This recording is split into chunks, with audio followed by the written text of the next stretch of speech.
But at what point, though, did it get serious for you? I would say that I knew things were serious after we left the doctor's office. Lester came into the doctor's office and he was saying that his chest was feeling really tight, that he wasn't really able to catch it, not necessarily his breath, but like feel normal in the chest area. And then at that point, he started sweating profusely. And so I was like, maybe he's having an anxiety attack. I have anxiety attacks, and that's what it kind of feels like. And so I said, well, let's get to the doctor. We'll go to the hospital. So at the time, we're on the other side of town. So I said, we can go over to the Mansfield Hospital because that's where we normally go. By the time we hit the exit, where the interstate was to get onto the highway, he said, I don't think I'm gonna be able to make it to that hospital. And I said, you sure? And he said, I'm absolutely positive. So that's when I gun it. I decide that I'm fast and I'm furious. Red lights, cars, people, everybody just needed to get out the way. So as we're driving, the point when I knew that it was really bad was he started banging his knee on the door. One moment, you're fine. The next, you're fighting for your life. What if the warning signs were there all along and you missed them? Welcome to Health Me, I Almost Died, a powerful docuseries that brings you face to face with real people who stared death in the eye and lived to tell their stories. Each episode peels back the curtain on a near-death health crisis, heart failure, undiagnosed diabetes, silent strokes, postpartum complications, and more. These are the moments that changed lives forever, but they didn't end them. Told with raw emotion, medical insight, and hard-earned wisdom, these triumphant journeys are more than survival stories. They are wake-up calls, urgent reminders to listen to your body, take your health seriously, and never ignore the signs. Prioritize your health because survival starts with awareness. This is Health Me, I Almost Died.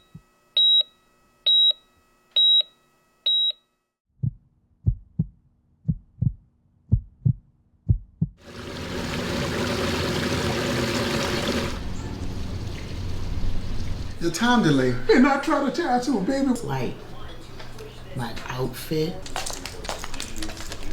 The point when I knew that it was really bad was he started banging his knee on the door and he started sweating again. And when he started sweating again, I rolled down the window and he said, get the hot air off of me. He's yelling. Okay. And I said, well, this boy has lost his mind for sure. Okay. So anyway, I roll the window back up and I'm still gunning it. The hospital is, thank God, maybe about 2 minutes away. We pull up and I screech through kind of like they have on TV. It felt like that, and somebody runs through because it looks like he's getting ready to collapse. Somebody runs in with the wheelchair. They put him in the wheelchair. They wheel him to the back and they stuff these papers in my face. And, it all feels so untimely because you're worried about your spouse, your husband, whoever your loved one is that you're bringing in there. And they're like, you got to fill this out. And I have all of the information. I let him know, the social, everything. And he has insurance. Make sure you take care of him like he has insurance. So anyway, by the time I go to the car to park it, because I'm parked in the emergency zone at that point. By the time I get to the car, put it in the parking spot and come back, the lady says, whew, you made it just in time and we're glad that you did. Be like your daddy now. Okay. Good boy. Come on. Up. Come on. Good. We're good now? What kind of child was Lester? Lester was always a giver and a leader. Always. I remember even middle school, high school, they would have football practice. The next thing I know, after practice, at least 10 were in my house. And, I'd already cooked, so but he was just that way. He was the team's barber. Whatever they used to do with the tennis shoes, that was Lester's job. Just always giving of himself. Somebody's parent passed or something, he would get the team together and they would go as a team. And it was just always that way. And he still does that today. Giver, a leader, not just with his wife and children or family, but friends who are family, just everybody. That's just the way he is. We could be in the store together and he'll drift off talking to somebody. The lady says, "Whew, you made it just in time, and we're glad that you did." His artery is 99% blocked. And if you had not made it here on time, I don't know what would have happened.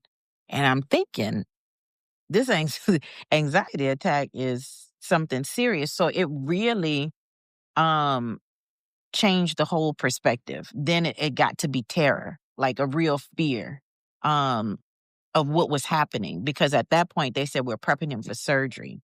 We're going to have to unblock the artery. I didn't know what that meant at the time, now knowing that he has the stent and I was going to open it up.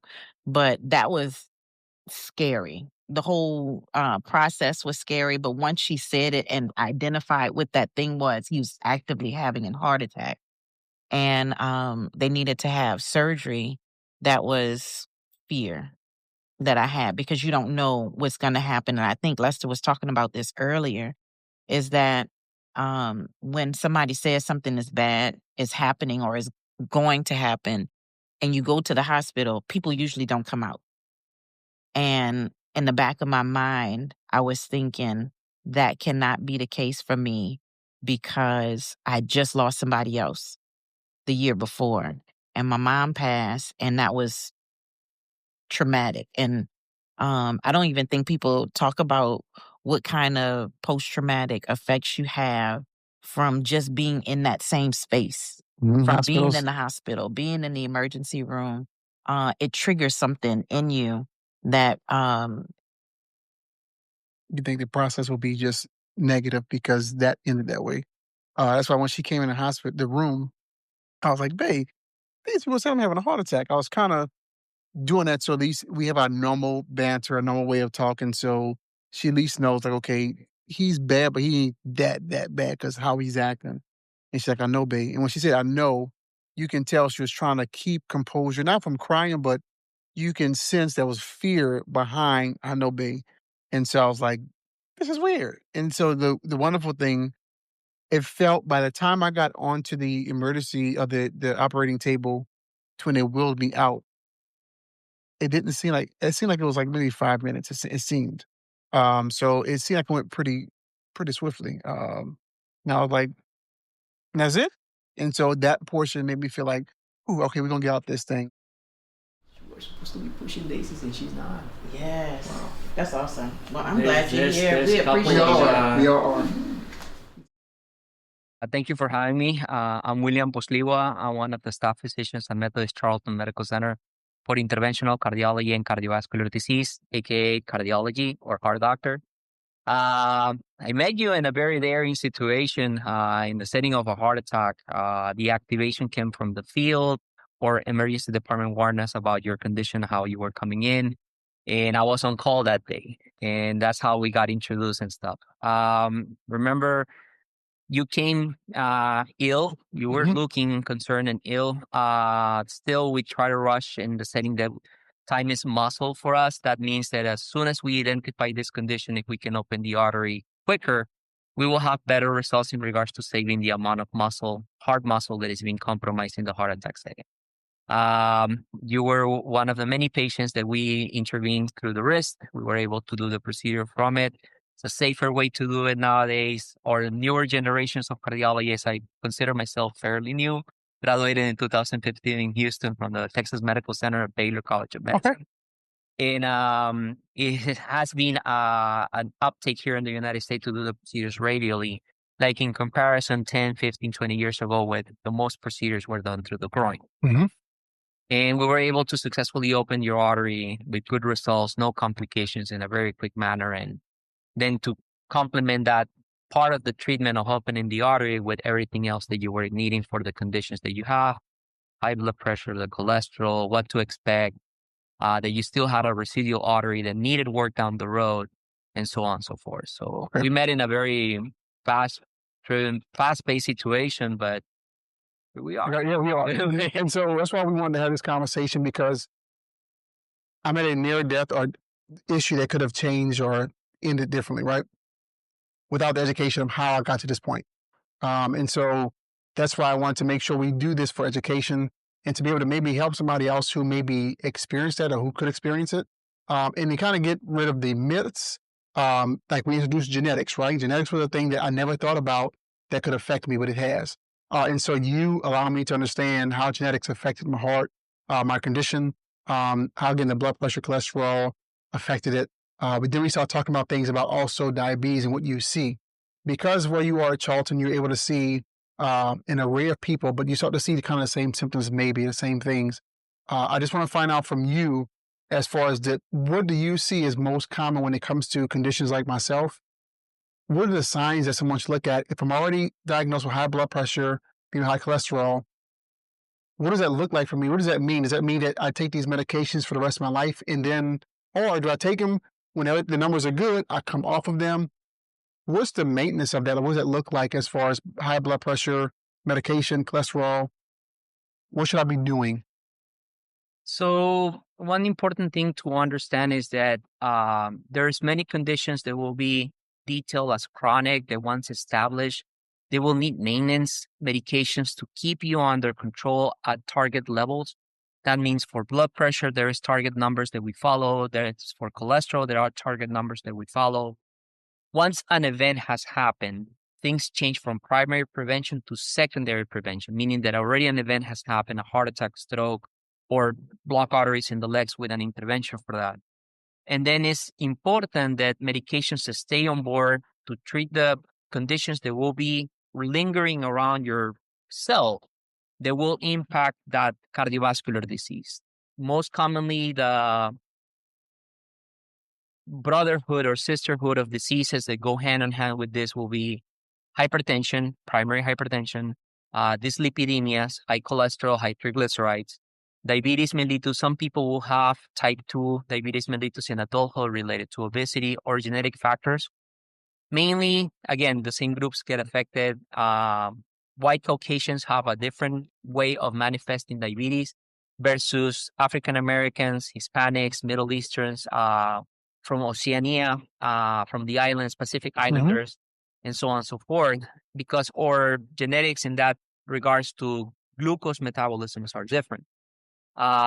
There'll be some degree of a genetic impact on certain populations, not all. They will have early cardiovascular disease, and it becomes concerning when we detect that family history in parents, father less than age 55 who have had a heart attack, stroke, or a vascular procedure already, or mothers, females who have had the same procedures at age less than 65, or siblings who have complicated with cardiovascular disease around those ages the same. Okay. Then is when it rings the bell that maybe in top of all the common risk factors that you have a genetic or chromosome related driven disease that, even though it's not treatable, becomes important to be aware for the offspring that comes later.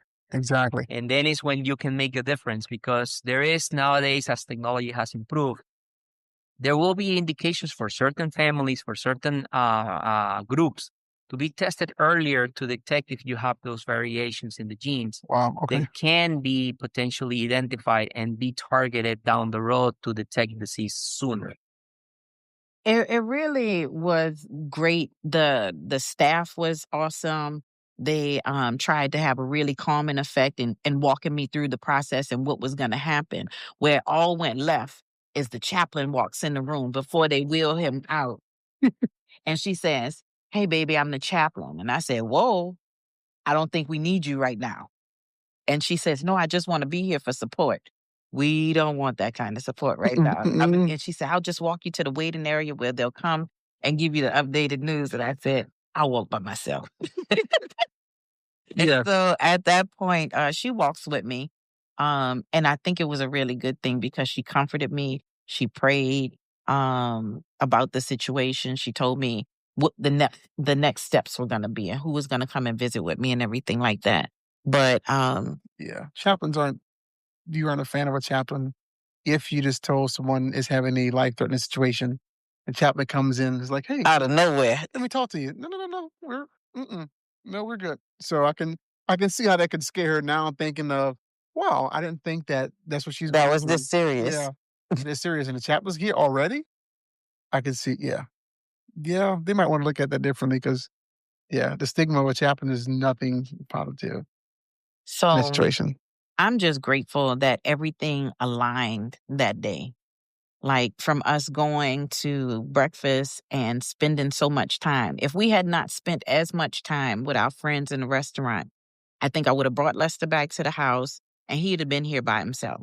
And that would have been a normal Friday. I'd have been out showing houses or running errands, whatever the case may be. And he would have been here at the house by himself. And who knows how that would have turned out.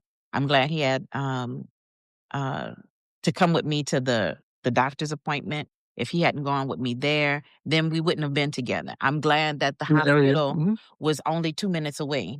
I'm glad that the staff took everything so seriously, you know what I mean, and took him back so quickly. Just everything fell into place exactly like it was supposed to fall into place. James and Tanya, how do you actually know Les?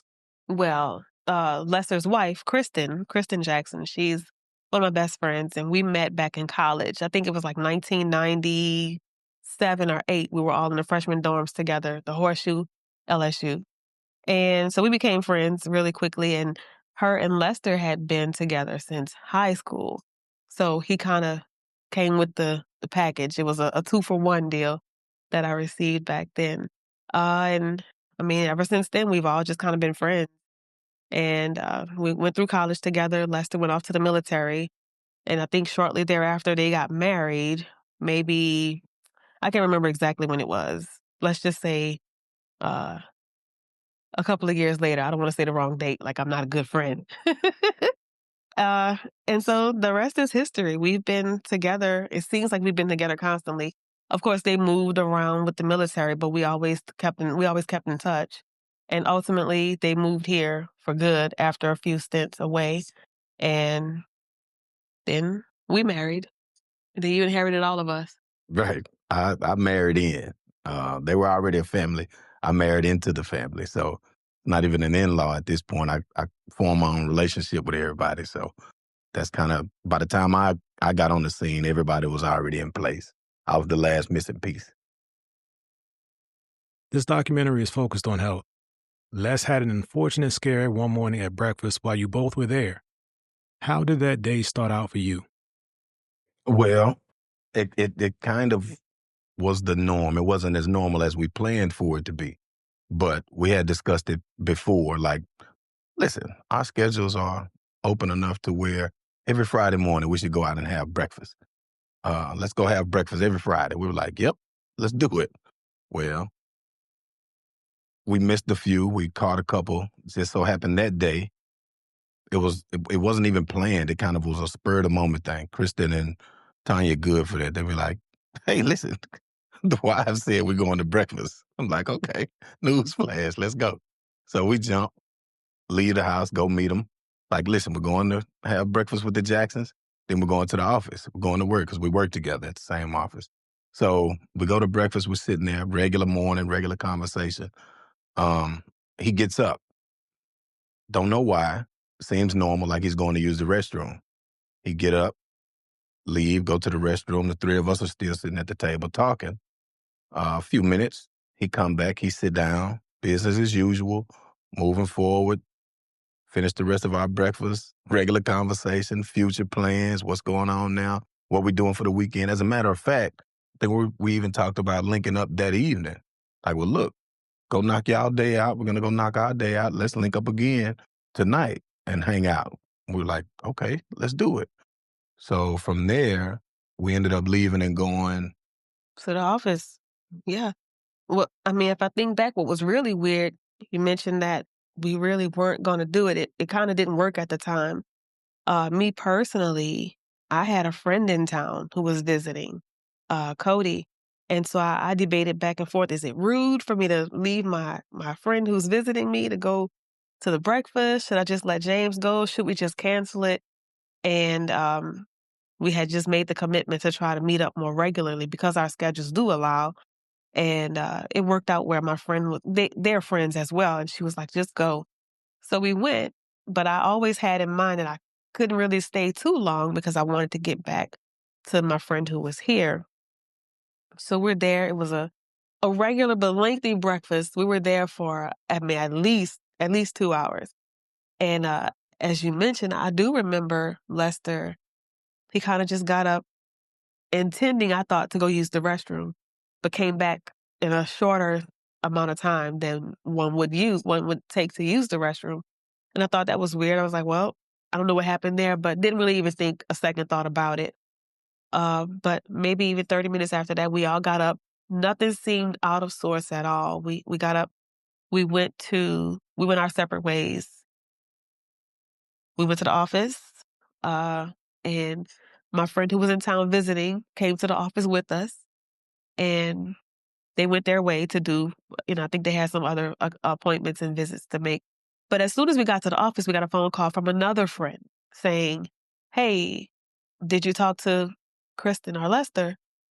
I was like, well, it's funny you should say that because we literally just left breakfast with them. It wasn't even 30 minutes. And that's when everything kind of started to unfold at that point. At some point when, so now we're in ICU after the surgery. We're still processing everything of what happened because I know I was having a heart attack. Didn't realize that what they were doing was placing a stent. Didn't know that was actually happening. It seemed like they were just relieving whatever that thick piece of bread was in my chest. That's what it felt like. But when talking to the doctor in ICU, we're asking, listen, if we did go to the different hospital, how would it have been and turned out? And he was very direct and blunt, was like, death. I was like, could have been, but seriously, what would have happened? And he's like, no, like you wouldn't have made it there. And at that point, that's when it was confusion. How did you receive it when he said death? I mean, I felt really, really grateful. Like I said, all of the events aligned where it felt timely. Like we got to where we needed to be when we needed to be there with the people and the staff that we needed to be with. Mhm. And that was just amazing to me. I felt blessed and grateful that you were still there with me. Mhm. The magnitude of what had just happened was starting to settle in at that point when the doctor said, yes, he'd have been dead. The type of heart attack that he had is called the widowmaker. And that would have been me. I would have been a widow. And that's just crazy and mind blowing all at the same time. But I always have to inject a little bit of levity. When Lester got back to the ICU room, he was fully alert and everything. And I just needed him to know and take it with him and carry it with him every day that I saved his life. Without me, he had another chance to do it and do it right. You know what I mean? And I didn't know if they would wheel his gurney in the parade that they were throwing for me the next day, but I thought it would have been appropriate if he had been in the parade. And Man. and after this happened, so for Mother's Day, that was the next holiday, he gave me what seemed fitting for a hero. So she would let me understand, or let down that she was a lifesaver. So for Mother's Day, this is what she gets because she's like, I saved your life. Every conversation where it was either a difference of opinion, she was like, I hear what you're saying, but I saved your life. So I had to get this for her for Mother's Day because So I got this really great shirt, lifesaver. I got this really great cape. she's a superhero. And then my baby gave me a roll of lifesavers. Yeah. All appropriate. And it lets me know that heroes are amongst us. And at some point, you're like, man, Y'all should have just went on ahead and let me die because now I got to deal with this for the rest of my life. Walk us through how it impacted you as you received the information. You were just with them in a seemingly normal setting. How did you process it? I immediately thought somebody has to have something wrong. You know, I heard, and it was the second report that we got, the second phone call that we had received about him being in the hospital, and it was all it was said was Lester had a heart attack. That was it. No more words. We hung up. Then shortly after that phone call, Kristen called to let us know where they were, at least what hospital, what floor. And it really, everything after that is kind of a blur because I think we made it from my office in Arlington to that hospital in 13 minutes. We were there. I mean, because when you hear those words, I don't know what your history is with anybody, God forbid, having a heart attack, but it can go really bad really fast and maybe not even end well. So in my head, I was like, somebody has to have something wrong. Keep in mind, we just saw these two, this healthy man and woman, seemingly healthy, 30 minutes ago. So I don't believe that things can go that bad in that amount of time. But of course they can. We walked in the office. We weren't there 7 minutes. I jokingly felt like we kind of walked in. Good morning, everybody. And Yeah. walked out. See you later, everybody. It was just that quick. We walked in. I went to the back of the office, went to my office, put my bag on the desk. He walked in like, hey, we got to go. Lester just had a heart attack. What? I stood back up, grabbed my bag. We headed for the door. At this deafening ringing in my ears, like I couldn't hear. And I couldn't process it at the time. But after that, as we were driving to the hospital, I told her, I was like, listen, the last time something like this happened was I got a call like this saying my brother, there was an emergency at the hospital.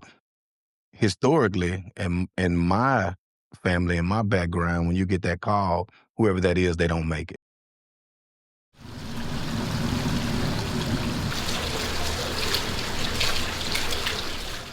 Well, I'll start with this. Definitely want to tell you I love you, man, because I know Love you more, you don't hear it a son. lot, right? It's funny. Every time I see my daddy, we still hug and kiss, man. And for people who aren't used to that, that may seem weird to them. But I think it also helps you identify your masculinity, who you are as a man, because it's okay. Like I hug and kiss my daddy every time I see him, and we talk. Yeah. But the situation with this heart attack, what was different was when I found out that once he found out, my daddy said, "Oh, he'll be fine," because I've had these stents and these heart attacks. Hearing that shocked me because we talk about everything else, and so I often say, "Man, why wouldn't he tell me?" Because talking to my cardiologist, if they would have known that I had genetic issues with heart, no, my dad had several heart issues, they would have ordered probably more tests, more things, and it could have probably been a scheduled surgery versus a life or death surgery. But I had the question since then. If you just let me know what went through your mind when Kristen called you and said, "Hey, this was going on with him." Well, the first thing, immediately I had to say, Lord, give my son the victory. I was shocked, uh, and I was very aggressive to want to get here. Uh, but between your sister and my wife, it told me that I needed to just be cool because really it was getting me fired up because then I started reflecting on what I went through. And not only that, it also caused me to remember the conversation we had when you said, Dad, why you didn't tell me this? Because I never did tell my kids about my heart attack. Because I figured, why should I bring them through? You know, they got enough on their plate. So why?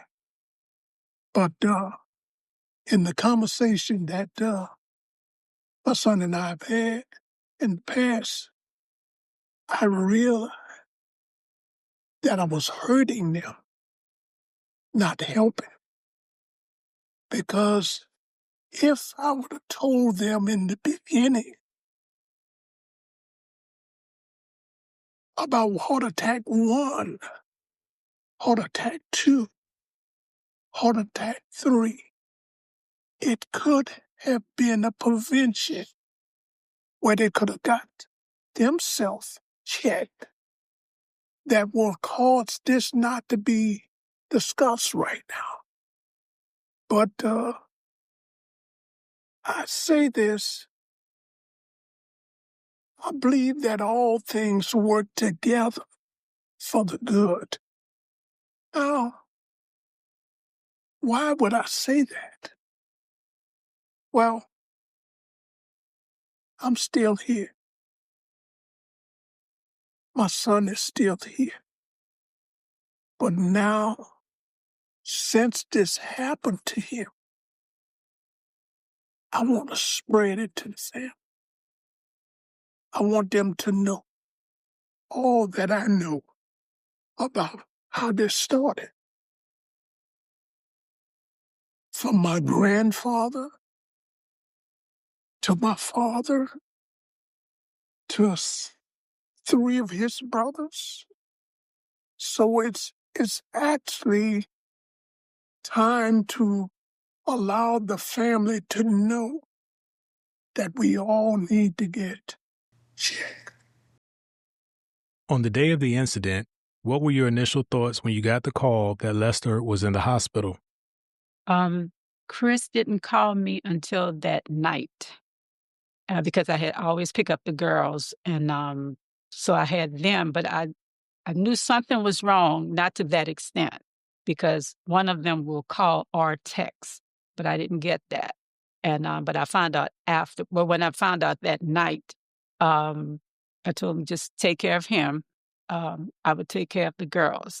It shocked me because he was the health person, always active, exercising. Wasn't a sickly child even as an adult, but it really was a shock when I found out about it. After you'd had time to sit with the information, what were your concerns about his health? We went by him before we went to church that day, and he tried to explain it, and you would think he had just cut his finger. He was that nonchalant about it. And so I asked him, I said, why you guys didn't call me? And he said, we just didn't want to worry you. And so Chris said, well, it was Lester's idea. So I just, but I was shocked, very concerned about his future, about him, how he's feeling about it, because he's never been sick. But after the doctor told him just, gave him the things to do, the medicine he had to take, that kind of thing, I felt better the way he took it. And he said, I'll just do slow walking when I can. He was jogging and just doing his morning routine. But it really was a shock. How does it impact you when you think about second chances at life after watching your son experience such a traumatic event? Right. Well, because I really was afraid because my father died when I was 12 years old and from heart disease. Then his dad had some issues with heart troubles, that kind of thing. But then I was diagnosed with mitral valve regurgitation. And but I go every 6 months to my cardiologist, everything's fine. But I was afraid that it was something hereditary because my dad, me, his dad, he on both sides.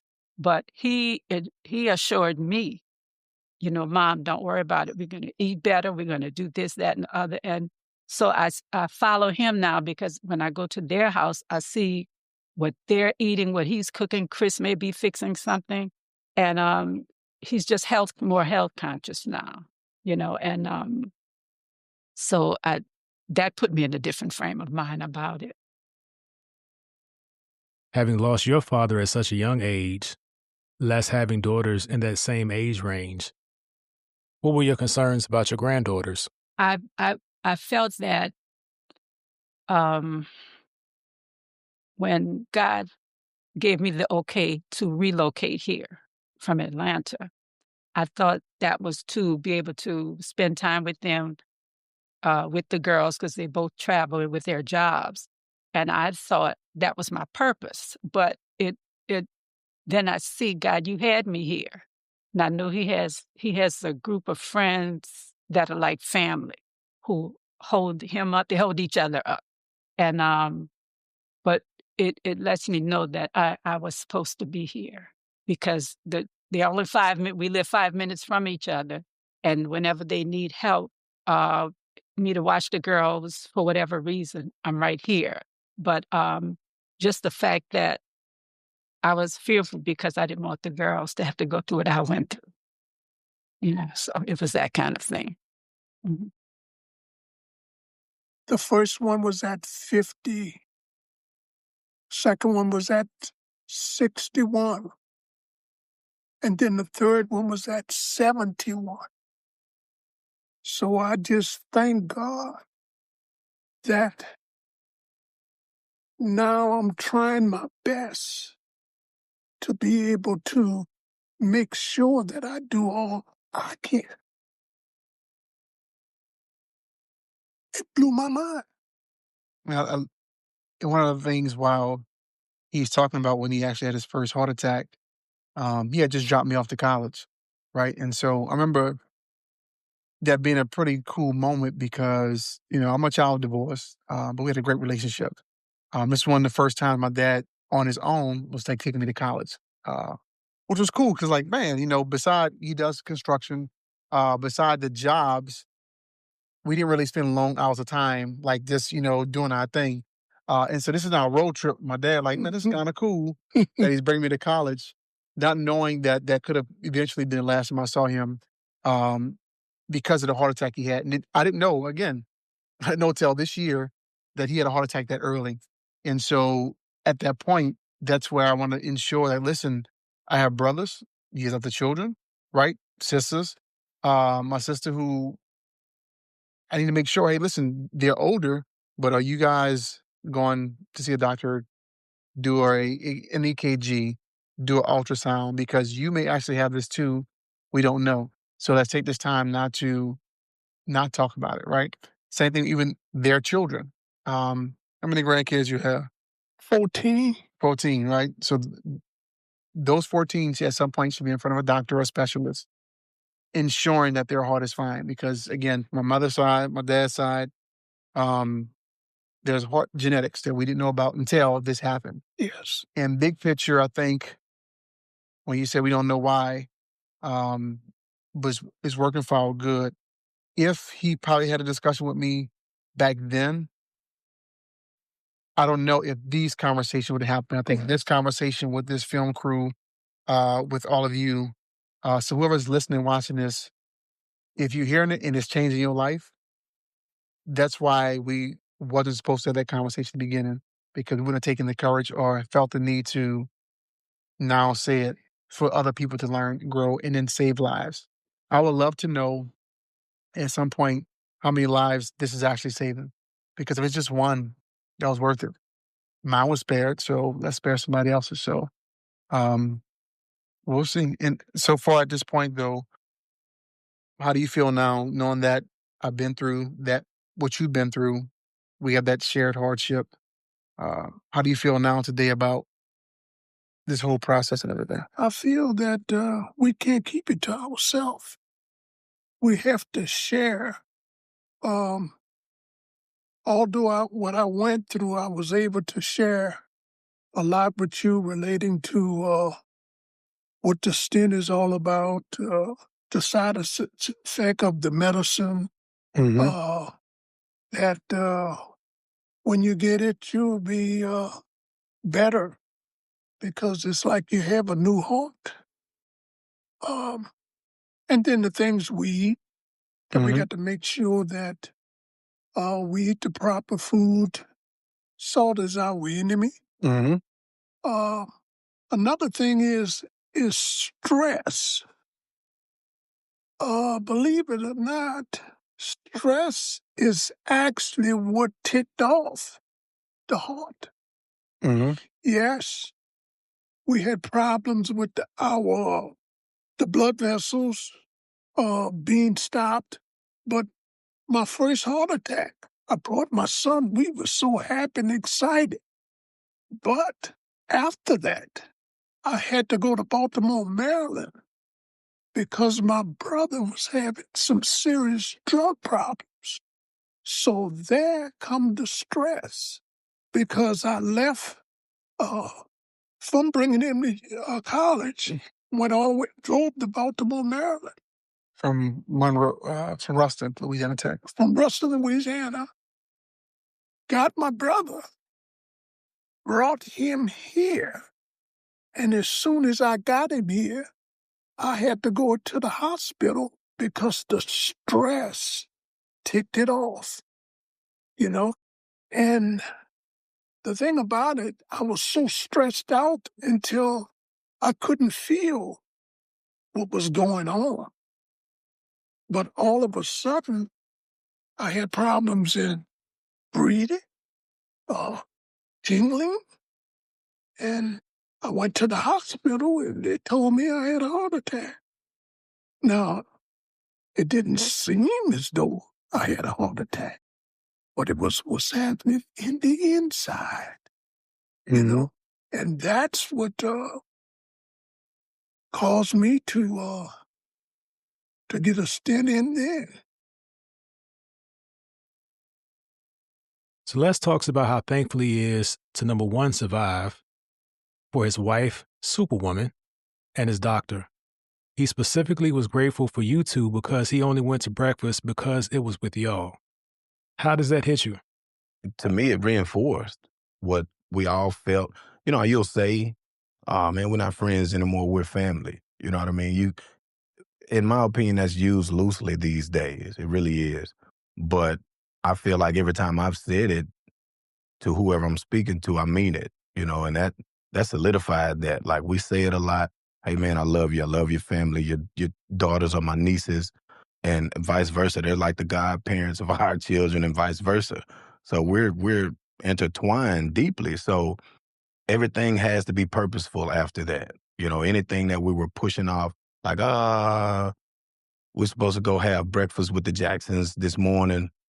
Let's schedule it to next Friday. So after that, we all kind of went through a period of say it, do it, feel it, do it, like right now. So that kind of reinforced that, like if we don't go today, not not that we're kind of hanging on doom and gloom.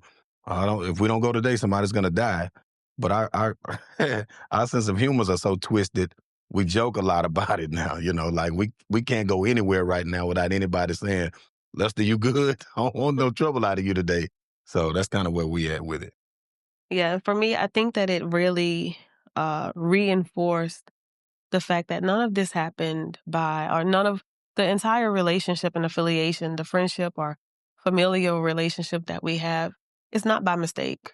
This isn't even our first, traumatic experience together. And we always say that we have another group of friends that are within the circle. We're each other's person. We're each other's people. We're always there for the good times and the bad.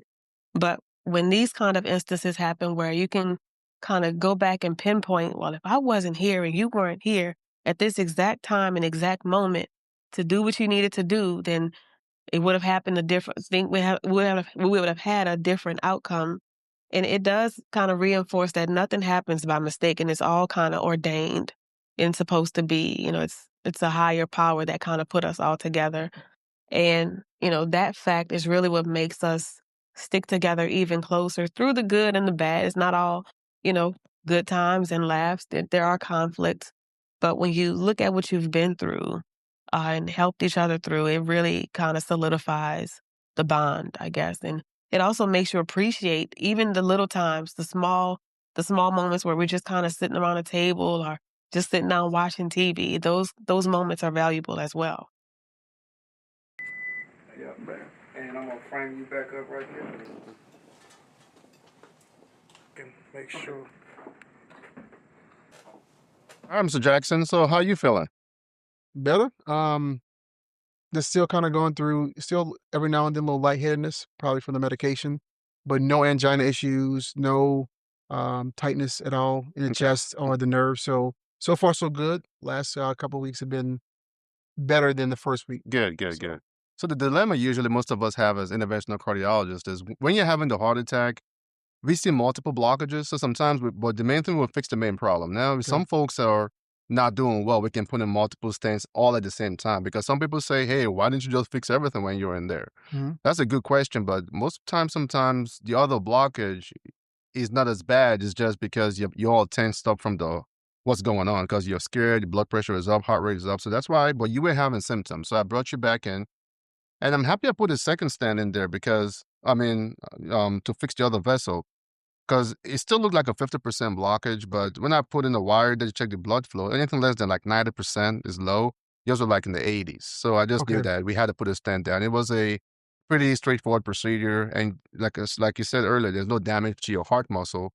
So I'm glad we did that. Now, some of the side effects you're feeling could be from the medication. Like Okay. there's a medicine called Brilinta that will put people on that could make like 15-20% of folks have some shortness of breath with that. But Okay. if you just kind of push through it, it gets better. And it's short. It is so it may be like say 2-3 seconds, the most 5 seconds Okay. where you feel kind of lightheaded, not like disoriented, but it's lightheaded, and then from there it goes away. So that's kind of the frequency has been going down. Um, however, it's still there. So I'm assuming it is the medication. Yes, So yes. that's fine. And I'm sure you also have nitroglycerin, the pill under the tongue. Yes. So that's to be used only if you have any kind of chest pain. Because Correct. I think the right side was when you had the heart attack. That's been fixed. Then we fixed putting your LAD. That's in the left anterior descending artery. So everything's been fixed up now. So Okay. you might have some chest pain every once in a while. Like the way I describe my patient, like which I think is a pretty good analogy. Like if a chair is broken, the best you want to do is not let it get broken. Correct. But if it's broken, we knock it up together. It is good, but it's not perfect. So once in a while, you might have some chest pain, but it should be very not very intense. Once in a month or Okay. not too frequent, and it shouldn't last for few seconds. So a little bit of chest pain, you shouldn't get worried. But if there's an increase in the frequency, the intensity, and the duration of the chest pain, Okay. then that's something I need to know about as soon as possible. Okay. And how once you're in there, how bad was it? I know you said 80%. This one felt like it was different from the first time. I didn't have much risk issue or pain from the incision area. And so it didn't really feel differently at all. Like I didn't feel like anything changed, except for I don't have the tightness now, like I said. So are there any restrictions I have right now, being like say 2-3 weeks out? Sexual activity, physical activity, like is there anything I should be concerned about? Like what are my restrictions No, now? so the index event was an actual heart attack. So that was definitely it takes longer. We got to put you on stronger blood thinners, and then we're working with a time frame. The second one is a more elective procedure. But to answer your question about the restrictions, usually because we went through the first time and the second time, yeah, you can't lift anything more than 10 pounds for like a week. But after 2 or 3 weeks out, you can do pretty much everything, anything you want. Okay. Sexual activity is okay. What about the mental issue though? Because my mental blockage is the fear of still doing something. Is there anything that possibly could help me to? I mean, sure, did some time in the Marine Corps, retired. You're hard, right? But there's also mental toughness, Yeah. and so there's still fear of, because my thing is, I'm gonna come to the hospital. I'll run around the hospital to make sure I'm safe. If I drop out, somebody can come get me.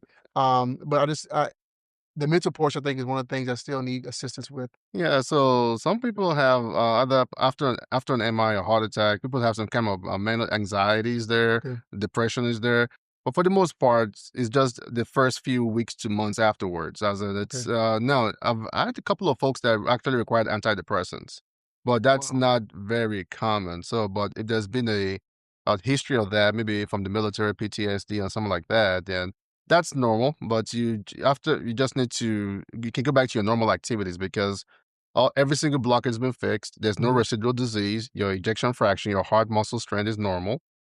So now what we need to focus on is risk factor modification. So your LDL was 173 before, so that means that you probably need to be on a statin drug Okay. because anything more than 180 requires medicine because cholesterol can be so high that We're not talking about diet and exercise here. We're talking about medication therapy. Okay. So we, yes, that should have been started, and also we have new medicines called the PCSK9 inhibitors. Which, so what's going like if you have a high cholesterol, we try to drop it down, but we drop it down lower than normal. So for most people, if your LDL, your bad cholesterol, is less than 100, that's good.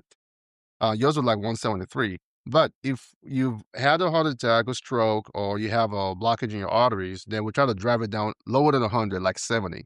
Okay. So we need to check your cholesterol 3 to 6 months. Then we need to get you on high level, not just low dose, high dose, to get it down lower than 100.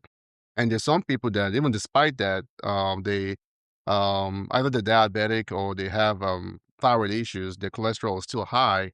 We have some new it's not really new. They've been around for about 4 years now. They're called a shot every 2 weeks. There's Repatha, Preluent, and that's It's a shot versus a pill. yes, but Okay. you don't you take the shot with the pill. With- So, all right. so I thank you. know I know most folks don't like taking the pill because of muscle problems, Yeah. aches and pains, but no, they work together. I So got you. you know, there's some people that cannot tolerate the pill, then we can get them off the pill and put them on the shots. But I got you. Okay. the only downside again about that is only approved for those that had an issue. So if you have an issue, I have no problem getting the insurance company to approve that for you because you've Okay. had a heart attack. But the problem I'm getting about most people, which makes sense to me, is like, so they ask me, so you're gonna wait for me to have a heart attack before you get me on the shot? But at this point, insurance companies, they don't cover for what they call primary prevention. Okay. So if you've never had any issues, you're a young man in your early 40s, cholesterol is high. Let's say if you couldn't tolerate the pills, and I try to get them to pay for it, they were going to say no because you've not had a problem. Correct. I got you. So it's kind That of was what I hard experienced, explain to the patient that I'm going to wait for you to have a heart attack before I start you on the shot. I So, gotcha. but that's what we're dealing with right now. But Okay. there are other alternatives. So I want to find out what should I be concerned about? What should I prevent or stop eating, if anything? So for the risk factors, we have the modifiable ones and the non-modifiable ones. So I'll start with the non-modifiable ones, like genetics. Correct. You can't determine where you come from, your dad, your mom, you just here. So that we don't really can't do much about. But the ones that we can is the 5 major risk factors: high blood pressure, cholesterol, diabetes, cigarette smoking, and being sedentary or exercise. Okay. So So I had 2 of those, right? Was the blood pressure and cholesterol. My understanding was if once you take the medication and your pressure's down, your cholesterol's down, no need to keep taking it. Was I wrong for doing that? yes. Okay. So pretty much these are medicines that are once you get on blood pressure medicines, Okay. for the most part, you're gonna be on that for the rest of your life. Except I've seen some scenarios. Somebody's a 400-pounder and you drop 200 pounds. It's possible you're now 200. You probably can get off all medicines because you've Okay. done something to change your natural structure, and yes, that's possible. But for the most part, most people that because you're not overweight, you don't smoke cigarettes. So once you get on blood pressure, cholesterol pill, there's a high chance, except you do something drastic like you go on a vegan diet, I which gotcha. Okay. yeah, vegan diet, or you lose a lot of weight. Again, you're not overweight, or if your diabetes is uncontrolled, like if your A1C is like more than 7 or more than 10, your cholesterol is most likely going to be high because Right. there's an enzyme that breaks down the cholesterol and your triglycerides in your body. And if your diabetes is uncontrolled, that enzyme doesn't work good. So, if one major thing is diabetes is a disease that you're not diabetic, but even I've actually had a 27-year-old that had a heart attack and they were diabetic. So, Wow. yeah, 27. That's the youngest I've had was not 40s, like 36, but a few months ago, 27. I really couldn't believe it because even the EKG showed it. I'm like, he was having chest pain. That was like December last year. I had to do the picture and do an ultrasound before I could convince myself that this Okay. is real. Yeah, it was real. Now, what's the difference between the EKG and ultrasound? Because I've had EKGs and they'll say, "Hey, your heart's fine." However, I had a heart attack, so obviously something was So, wrong. so that's a common misconception after about almost 15 years of doing this. So when you're doing the EKG in the doctor's office, it tells you the electrical signals coming from your heart. So all it tells you is like you haven't had a heart attack up until this point. Okay. But it lets you know nothing about The current state of the the heart. current state of what's cooking up underneath. Okay. And for the most part, the blockages that causes heart attacks are like the 40%, 50%, 60. So it's not the EKG in the office that is normal. That's good. But that's if you telling folks that their heart is normal because of a normal EKG, that's grossly and that's wrong. Okay. So we do what's called an exercise EKG. Okay, at rest is normal, but now we're going to put you on the treadmill, get your heart rate up, get your blood pressure up, get your activity up. Now, all of a sudden, that blockage that, because at rest, there's normal blood flow. Yes. But now you're increasing the workflow, and normally the arteries can dilate up to like 10 times to accommodate that extra work you're doing. Okay. But if you have a blockage, rather than go up to 10 times, it's going to go about 2 times. So your heart muscle is working, but your arteries cannot supply blood to keep up with the heart. Okay. So all of a sudden, now that's blockage that you didn't see. You see the EKG, and we see all these changes on it. Just because so if your exercise EKG is normal, then that makes you feel better. But again, that's not. If some folks too can have what's called a false negative stress test, I got you. like diabetics sometimes, or elderlies or females. So it's a spectrum. Okay. So we start from a normal a resting EKG. Then, if you still having symptoms, chest pain is not normal.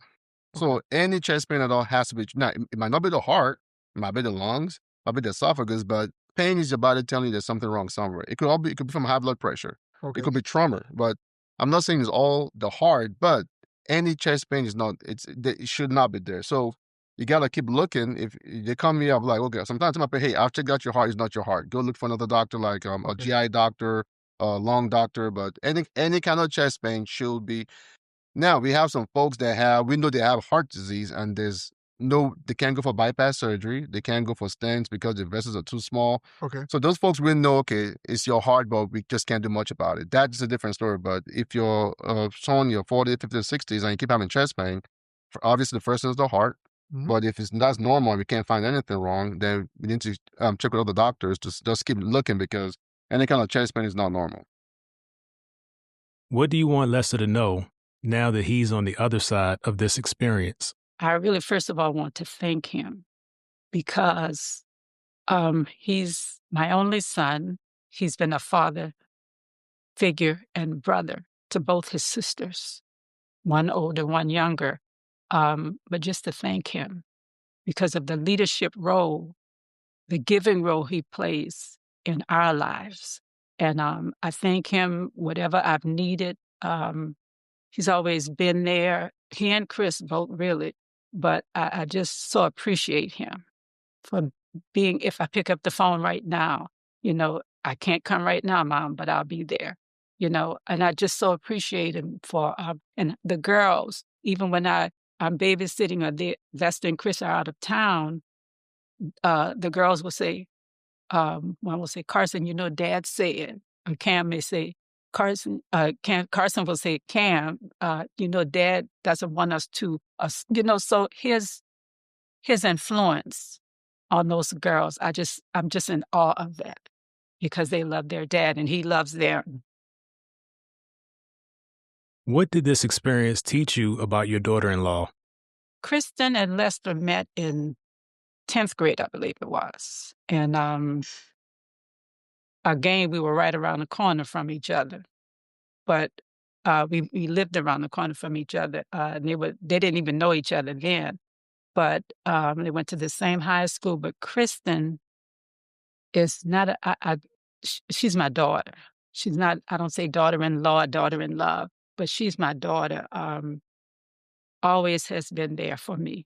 I can remember I was sick one time and they had gone to the prom and they both came back.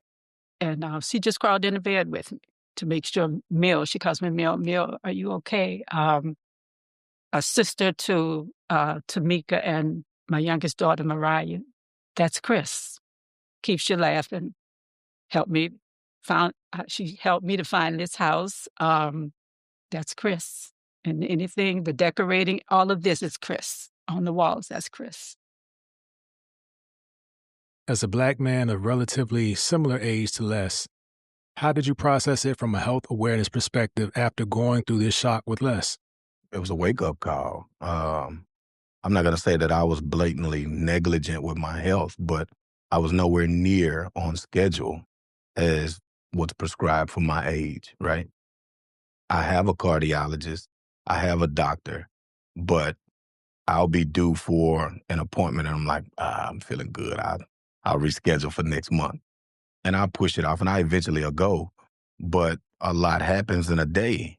So if I'm supposed to go on this day and I push it back 30 days, who knows what'll happen in that 30 days. So now I feel like little warning signs I've had over the last few months prior to that, now those were paramount. It's like this front and center. I stuff I was keeping to myself, concerns I had, questions I had, feelings I had. After that, she and I sat down and had a conversation about it. I told her everything. Like, listen, lately I've been feeling this. I've been noticing this. This has been happening. She kind of was mad and happy at the same time about it. Like, that's nothing to keep to yourself. What are we talking about? But she was happy. Like, listen, at least you said something. Now let's go address it. So from there, man, I'm up. I'm current right now. You know, I'm on a weight loss journey right now. Some other little issues that we focusing on and paying attention to, and just a newfound dedication to it, determination, and not looking back. My youngest boy, he don't have heart problems that he know of, but when you have high blood pressure and when you're stressing out, you're going in that direction. You gotta take the good with the bad too. Yeah. So I'm the shortest of my dad's sons, right? I'm 6'1", 6'2" with the right shoes on, right? But the rest of them are 6'6", 6'5", 6'3". They're all taller. And so you're like, yep, dad gave us his height. Gotta take the good with the bad. The bad is you also got hard too. So thank you for but that's what comes with it. Yes. But it's no, I know going forward now, we have the ability to again talk more, communicate, Yeah. and educate, and hopefully this is the thing that helps do that for the entire family. So thank you, man, for being here. Happy Father's Day again. Happy Father's Day to you, son. I just got to be here. And It's all a gift. I'm thankful that I see you. I can touch you. And then I can kiss you. Thank you, man. All right, son. And at some point, you're like, man, y'all should have just went on here and let me die, because now I got to deal with this for the rest of my life. That I can't do nothing without her throwing it in my face. Because you get that look where it's like, hey, I don't think X, Y, Z. And she'd be like, hey, you forgot who I was? And it's like, see, this is why, yeah. So it's one of those things where people ask, well, how do you feel now that, things are good and you're straight? And it's like, I kind of regret even not being let go, because I gotta deal with this. And she's the kind of person, the level of petty that's in this woman just reminds me that, hey, this life ain't gonna be perfect on this side, even though you finished. And thanks for being that person just to remind me of how it could have been. But in all seriousness, I think it brings a whole new perspective on life and what's important and who's important in your life. We're planning trips, deciding to live intentionally. I think people go through life often just existing, not really living. You get so bogged down with the mundane things that don't really mean much. But the meaning of life changes when you are on the brink of losing it or losing the ones that are important to you. So Did you have any, like for me, I know I'm still dealing with the psychological piece of going to sleep, the fears. We've had some episodes with the angina reactions where it feels like you're having a mini squeezing of heart attack because of the second vessel was still closed. And so we have those, it kind of brings up again, like, hey, it's happening again, because if his symptoms feel the same. So at some point you find yourself saying, okay, what's going on? To where now I want to like cling next to her. Like I find myself normally when I'm like, nah, you go ahead do your thing. I'm like, I'll come with you. man, Lester said, "You going to show a house? I'll come with you." I can ask everybody, Lester, Carson, Cameron, anybody want to go out with me? I'm showing some houses or whatever. And now we'll stay here. But now, Yeah. Now it's like, I'm gonna come with you. because again, it feels that that is the right place, the right thing to do. Now knowing that listen, because you're associated with her, you were there with her, just go, dude. And it's like, okay. And so it makes you realize if you did not choose to go with her, if when the episode happened, different outcomes. So now I think that has been a significant change where, again, being comfortable, I'm cool with being here, do your thing. I don't see no houses, try to see in houses.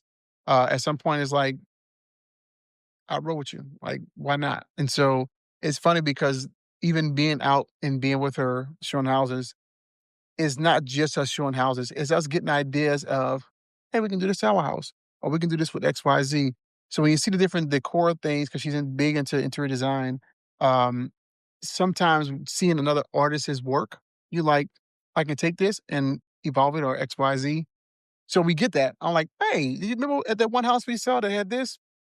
That's how we're gonna do X, Y, Z. So it helps to you kind of almost stop yourself from exploring something that, hey, this could actually be meaningful for the rest of your life. So it's now it's like, yeah, I'll roll with you. And sometimes you look at I me think like, we appreciate the time that we have together more than what we did before. You cherish moments, and the memories and um, any time that you can have to share with the people that you love becomes more valuable. I was on your side of it because I don't get it. Your support system, your friends. How was the experience around it after it was all said and done? Like, did you get any residual questions? What happens? Like thoughts from your friends of like, as a woman, how was that supportive woman that you have? Man, my friends were awesome. My friends came to the hospital. I gave a call to one friend.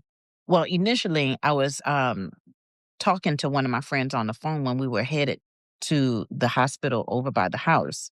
And then when he said, "This is bad, I don't think I'm going to be able to make it," I said, "Hey, I'm going to have to call you back." Hung up the phone. And so, I mean, naturally, she's like calling me back. What's going on? How are things going? And so by the time I had gotten up to the waiting room with the chaplain that was insisting upon traveling with me, um, they were all of my friends were there. Like it was like a call. Everybody said, "We're gonna be there." And so it was one of those things where you're like, I'm really, really strong until you see somebody that you know that you don't have to be strong around, that they're going to be strong for you.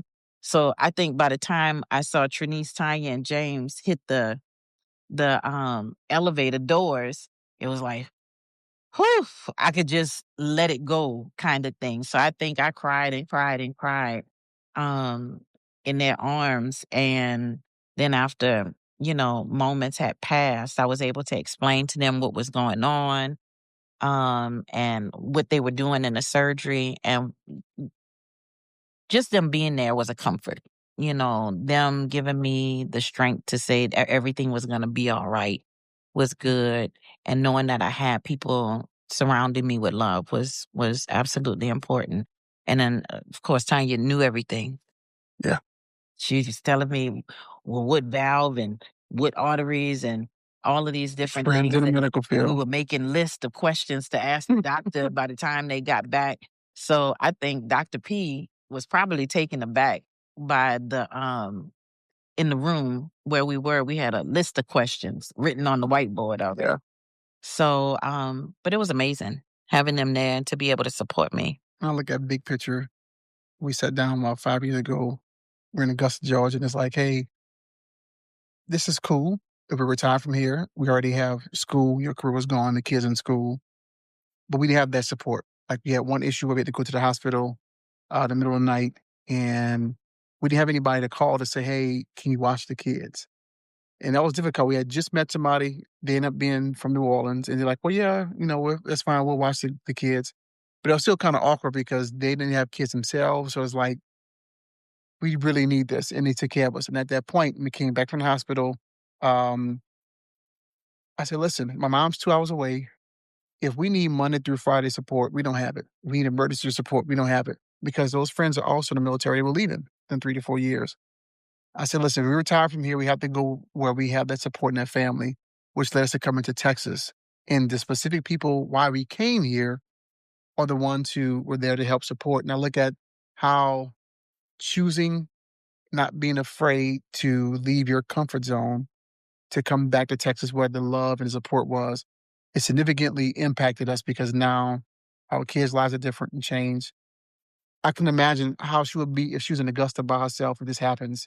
And now you gotta wait 2 hours maybe for somebody to come, but you can't even go through that process of your feelings. And so just being here, for everything to line up from going back to that move to being deliberately moving close to our friends to then being going with you, how all those things happen. So that's why now I'm more confident in the decisions that we make because it feels like whatever decision we make together, it's supposed to happen. Absolutely. One of the things this has brought out, we've been together 26 years since senior year of high school, about to be 20 years married. I've never looked at you as a staple of strength as far as strength to help something that I need, right? You're strong as a woman, as a mother, strong as your career, like kill it. But I never saw you as this somebody who can help me if I need something Gotcha. because it'll be either too heavy or no, this is not her thing. I'll always be this person. This incident allowed me to see you oppositely, where like she had me, like for real. Besides physically picking me up, she had me. I probably could have. My hero.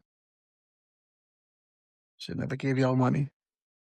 But I get that. I completely understand that. And I think that anybody gets the strength that they need to do what they need to do for their family. For the girls, for you, I probably could move mountains because I know that Yeah. you would do the same for me and for us. So that's the piece I think about relationships that I hope and pray even for our girls that they find somebody to get through you have to go through a burning point to see how strong somebody is, right? Is this person worthy of going through life with? Because we're going to have some downtime. Sometimes in relationships, you don't get to experience that early enough to determine what kind of person they are. Kind of the fight or flight, syndrome we talk about, where when things are tough, this person going to run or actually help me out? See it clapping? That was a front row seat. That's like VIP area up there. It definitely hit home, and it was a wake-up call, and we were grateful that we had the chance to address it, make immediate changes, and move forward. Got to take the good with the bad, but it definitely shook up our whole circle. Everybody, man. It's guys in our circle now was like, man, I hadn't been to the doctor in 3 years. I'm going. And slowly throughout the list of the whole group, everybody had been to the doctor, man, like in the next 2 months. Everybody. I was like, man, that's The good. women too. Right. It shook everybody up. Absolutely. My name is Duriel. I've been knowing Lester since high school. We graduated together from the Down 35. When I first heard the news of him having a heart attack, I thought it was unreal. When Chris told me, I'm like, it's not real. But it was. I finally heard from Lester after it, and he told me what happened, and I was just thankful that he was able to pull through, and everything worked out well. But it did make me a little health conscious about making sure I go do my annual visits, and if I feel something a little off, just go get it checked, because you just never know. You know what I'm saying? I guess we aren't too young. I guess health has no age I should say bad health has no age on it. So, but really health conscious now. I'm just thankful that God was able to keep him on this earth. And I'm truly thankful for my best friend, Chris, because it was all her doing. She saved his life. I don't know if everybody know that. She saved his life. But I'm thankful for her also. That he's still here to keep building these memories. That's my son's godfather, my youngest son's godfather. So he's still here to build memories with all of us. So we're very thankful that everything worked out right. I need to know how long you think it's going to take Russ to cry when he sees this. I give him 3 minutes. 3 minutes. And I mean big tears. Big tears. Who's likely to cry first, him or Chris? Probably Lester.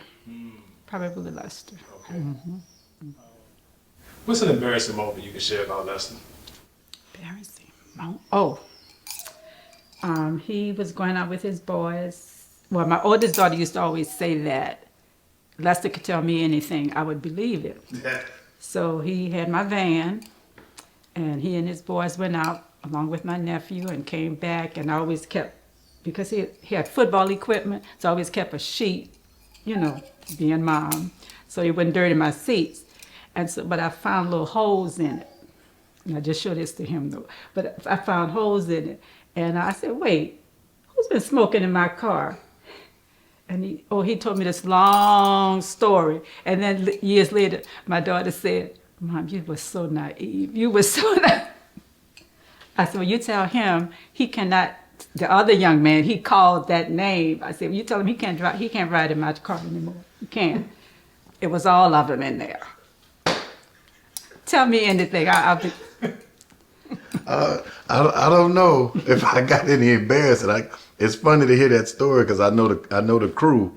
I can imagine who out of that crew is the culprit. Yes. I just give them all a hard time about their little team that they root for, but Go Saints. yeah. See, it's not my documentary, so I'm not gonna water these people down. However, they're not doing so hot. You know, they got fans by the name of Baby Bangs and these guys. So I'm just happy to be here. Don't do us like that. Yeah, Oh, wow. just happy to be here. Oh, yeah. Yeah.